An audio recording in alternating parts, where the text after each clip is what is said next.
एक गांव में एक अमन नाम का कुल्फी बेचने वाला रहता था।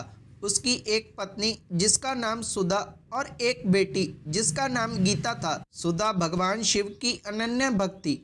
वो सुबह जल्दी उठती, भगवान शिव के दर्शन करती और अपने पति के लिए कुल्फी बनाकर देती थी। उसका पति वो कुल्फी लेकर गली गली में जाता था और कुल्फी बेचकर अपने घर का गुजारा करता था।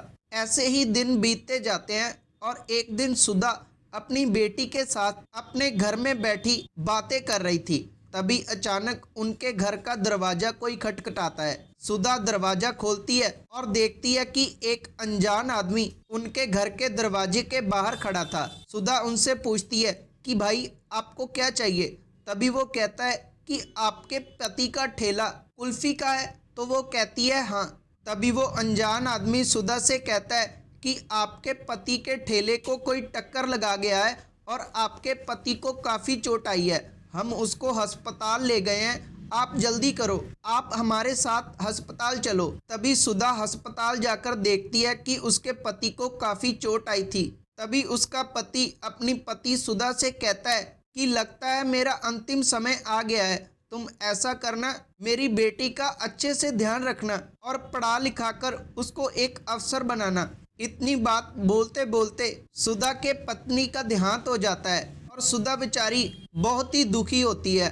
कुछ दिन ऐसे ही शोक में बीत जाते हैं। कुछ दिनों के बाद घर का गुजारा करना मुश्किल हो जाता है। तभी सुधा अपनी बेटी गीता से कहती है कि बेटा तुम ऐसा करो, घर में बैठकर पढ़ाई करो और मैं तुम्हारे लिए घर से बाहर जाकर कोई काम करती हूँ। सुधा को कोई भी काम नहीं मिलता था। तभी एक दिन गीता सुधा से कहती है कि माँ आपको कुल्फी बनाना तो आता ही है, आप कुल्फी बनाओ, हम दोनों जाकर बाजार में बेच आया करेंगे।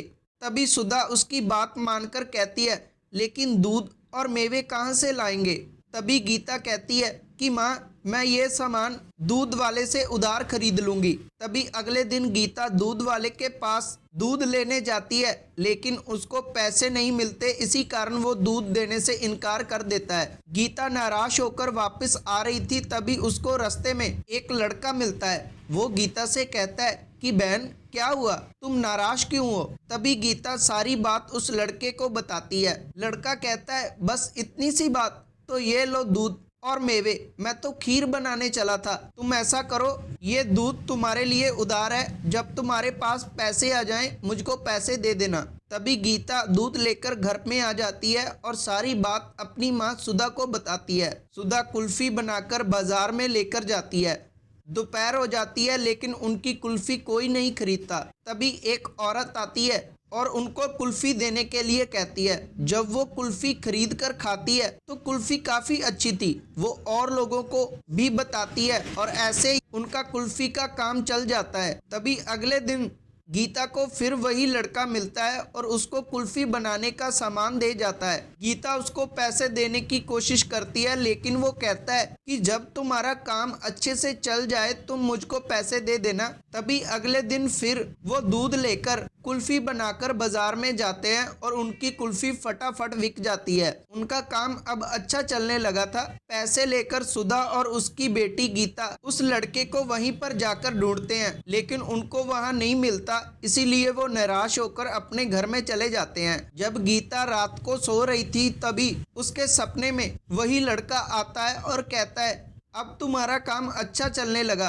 तभी गीता कहती है कि मैं आपको पैसे देने आई थी, आप वहाँ नहीं थे।